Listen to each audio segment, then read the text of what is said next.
पहिल्यापासून आहे गणदळ. ओके. पण ते गणदळ करताना त्याचा गोंधळ झाला. हां. देवाची ही चालकोबाची आपली ड्युटी. हां, ही ड्युटी आहे. हां, ओके. ही चाल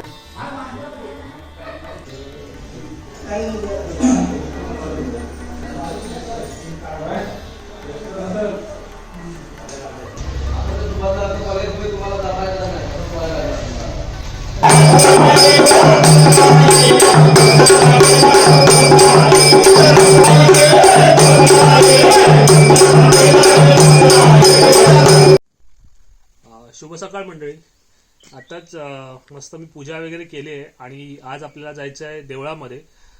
देवळामध्ये ना आज आमच्या गावदेवच्या देवळामध्ये वर्षातून एकदा गोंधळ घालतात. तो गोंधळ आहे. गोंधळ घातल्याच्या नंतर मग सगळी शेतीची कामं वगैरे चालू होतात. तर त्याच्यासाठी आज देवळात जायचं आहे. तर ह्या व्हिडिओमध्ये आपण आमच्या गावच्या देवळातला गोंधळ कसा असतो ना ते बघूया. चला.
हे बांधा घ्या.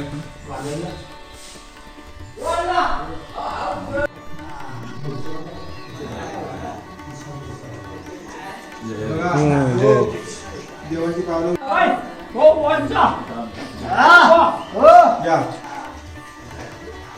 ना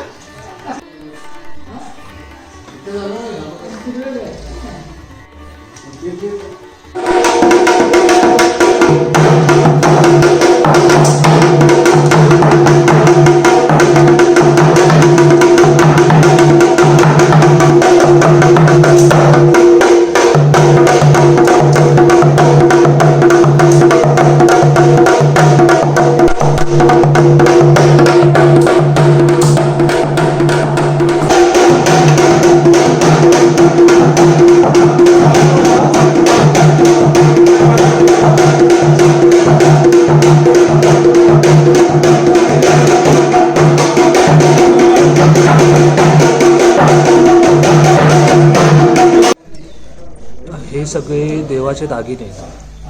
आणि इकडे पण जेव्हा तिथे वगैरे असते ना, जेव्हा सजवतात तेव्हा हे सगळे दागिने वगैरे देवाला घालतात. आणि इकडे मुखवटे वगैरे घालून पण देवाला सजवलेले आहे.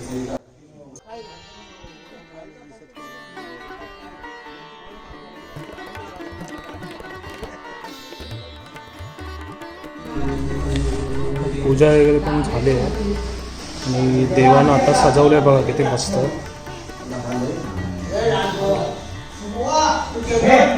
आणि तिथे गोंधळाची सगळी तयारी चालू आहे.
इथे सगळी आता आपण गोंधळाची तयारी आहे आणि मांडणी सगळी करून घेतलेली आहे. आणि आपल्याबरोबर गोंधळी भाऊ पण आहेत, रामकृष्ण हरी रामकृष्ण हरी. त्यांच्याकडून आपण माहिती घेऊया गोंधळाची परंपरा काय आहे, गोंधळ कशासाठी घालतात. आणि आपला आज गावदेव आहे, गावच्या देवळामध्ये दरवर्षीप्रमाणे ह्या वर्षी पण गोंधळ आहे. काय सांगाल, काय माहिती सांगाल गोंधळाची? तर गोंधळाची माहिती म्हणजे अशी की आपण जे गोंधळ घालतो, हां, या खऱ्या गोंधळाचं नाव पहिल्यापासून आहे गणदळ. ओके. पण ते गणदळ करताना त्याचा गोंधळ झाला. हां, गण म्हणजे देव, हां, दळ म्हणजे त्याचा समूह.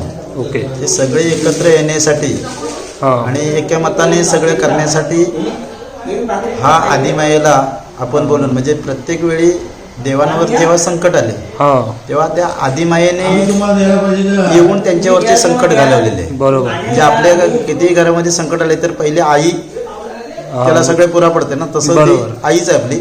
त्याप्रमाणे हे गोंधळ हा इथे आपण आता हा आदिमायेचा इथं पहिला अधिष्ठान दिलेलं आहे याला चौक मांडून, हां, आणि त्याच्यावरती आपण आता आदिमायेचा घट बसवणार आहोत. ओके. आणि ते घट स्थापन केल्यानंतर मग ते एक नवरत्नाची माळ आपण लावायची आहे. हां, म्हणजे जी नवरत्न समुद्रातून जे बाहेर काढली हां, मंथन करून, त्यापैकी ते नवरत्नाची तिथे माळ वगैरे लावून आपण असं हे सगळं प्रकार करणार. आणि त्याच्या निमित्तानं आपला गाव, हां, आपली वाडी किंवा अनेक असे सगळे लोकत्र येतात आणि एका मताने एका याच्याने ते आपल्या गावाचा चांगला उदरनिर्वाह करतात. ओके. आणि सगळ्यांची मनं एकत्र येतात ना त्याच्यामुळे. हां, गोंधळ. त्याच्यासाठी हे गोंधळाची प्रथा पहिल्यापासून हे चालू झालेली आहे.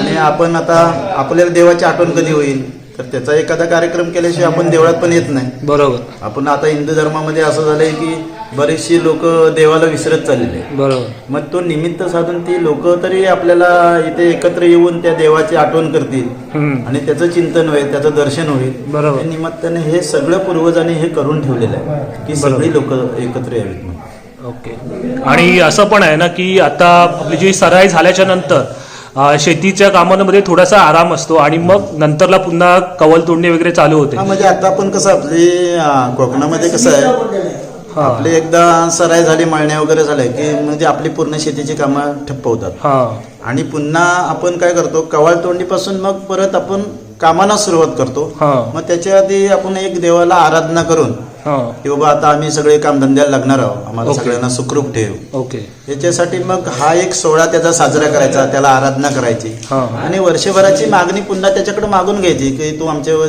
चांगलं लक्ष वगैरे ठेवून आमच्या मुलावालांना सगळ्यांना सुखी ठेव, हां. आमच्या संसार धंद्यात सगळ्यांना यशवरकत दे. ओके. असं मागणं मागून मग ते करण्यासाठी हे सगळं त्यांनी पूर्वजांनी हे केलेलं आहे ओके. की देवाची कुठेतरी आठवण पण व्हावी आणि आपले पण म्हणजे आपल्या चित्तामध्ये प्रसन्नता व्हावी. बरोबर. त्याच्यासाठी हे सगळं पूर्वजांनी आपल्या केलेलं आहे आणि ते आजपर्यंत आपण पुढे चालू सगळं करतो. ओके. बघा, आता सगळीकडे मांडणी वगैरे करून घेतली आहे आणि तिथे पण सगळं तयारी चालू आहे. ह्याच्यानंतरला पण पुढे पण गोंधळ कशा पद्धतीने आमच्या इथल्या देवळातला असतो तो मला बघायला मिळेल. हे बघा, इकडे पण बाबा आहेत आपल्याबरोबर. बाबा, हे काय बनवताय तुम्ही? हे आपल्या गोंधळासाठी आपले हे गोंधळ उभा राहिला हां, त्याच्यासाठी हे काकडे आपल्याला ओके. गोंधळ उभा करण्यासाठी हे काकडे मग देवाला ओवाळायचं. हां, ओवाळून झाल्यावर ही पहिली ड्युटी लावायची देवाची. ही चालकोबाची आपली ड्युटी. हां, ही ड्युटी आहे. हा, ओके. ही चालकोबाची ड्युटी लावल्यानंतर हे काकडे देवाला ओवाळून हां, हे काकडे प्रत्येकाच्या हातात द्यायचे हां, आणि हातात दिल्यानंतर हे देवाला विनंती करायची. मग हे 4-5 भावड्या फिरायचं वाटलं प्रत्येकाला एक एक देऊन देवाला आराधना करून त्याची प्रतिष्ठा आपली स्थापना करून हे गोंधळ उभा राहतो. त्याच्यानंतर ओके. हा, ते गोंधळ झाल्यानंतर मग देणी बिनी काय कोंबडे उंबडे असतील ते गोंधळ झाल्याच्या नंतरच हां. हे सगळं दिलं जातं. ओके. इतर भारतीय राखणा किंवा आपल्या देवाच्या हां, राखणा हां. हे सगळ्यानंतर, पण गोंधळ झाल्यानंतरच हे सगळं केलं जाईल. ओके. असं आहे ते. आणि ह्याला काय म्हणतात? ह्याला संभेल संभेल आपलं. संबळ म्हणतात ना? संभेल. हे संबळ आहे. हे बघा, इकडे पण सगळी तयारी चालू आहे. या सगळ्या गोंधळासाठी लागतात ज्या काट्या आहेत ना त्याला पण असं सजवून घेतलंय.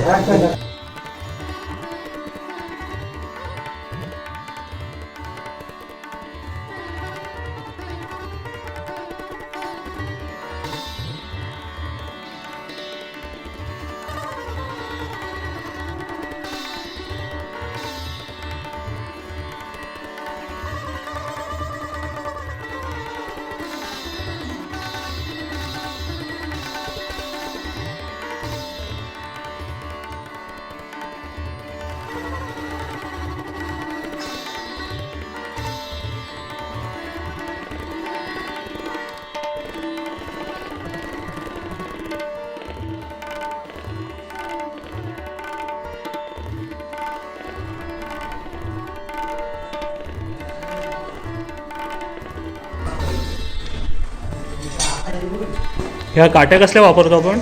आपल्या ह्याचे हां हां, रानभेंड असेल, सलकांडी.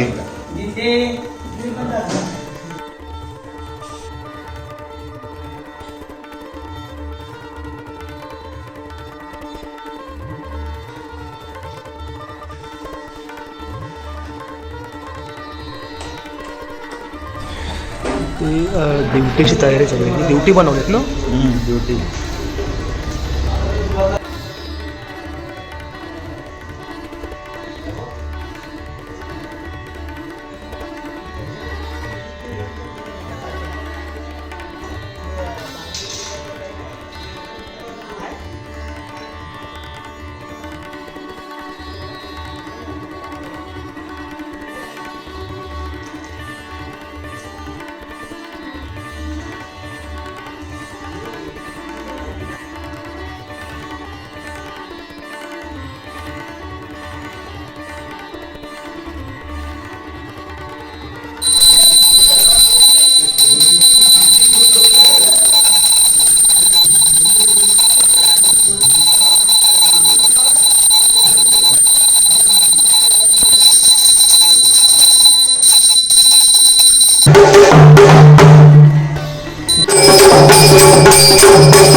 इथं वर चारही दिशेला वर इकडे इकडे वर चारही दिशेला.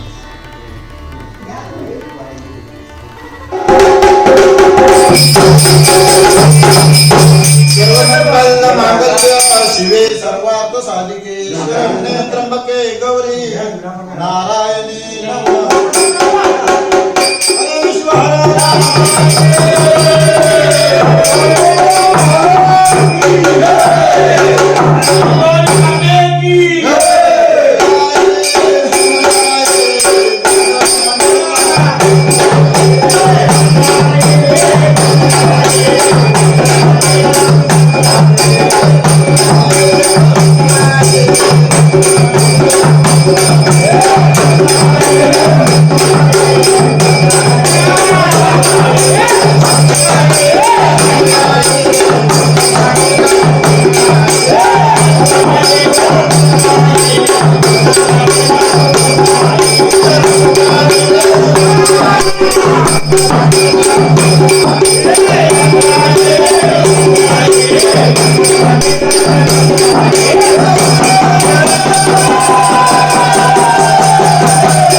तर अशा पद्धतीने आज आपल्या देवळातला जो गोंधळ होता ना, तो गोंधळ झाला. म्हणजे जसं मी त्या व्हिडिओमध्ये पण सांगितलं आहे की गोंधळ आहे ना, जो सराईची कामं झाल्याच्या नंतर 2 ते 1 जानेवारीमध्ये गोंधळ घालतात आणि गोंधळ झाल्याच्या नंतर मग शेतीची बाकीची कामं होतात.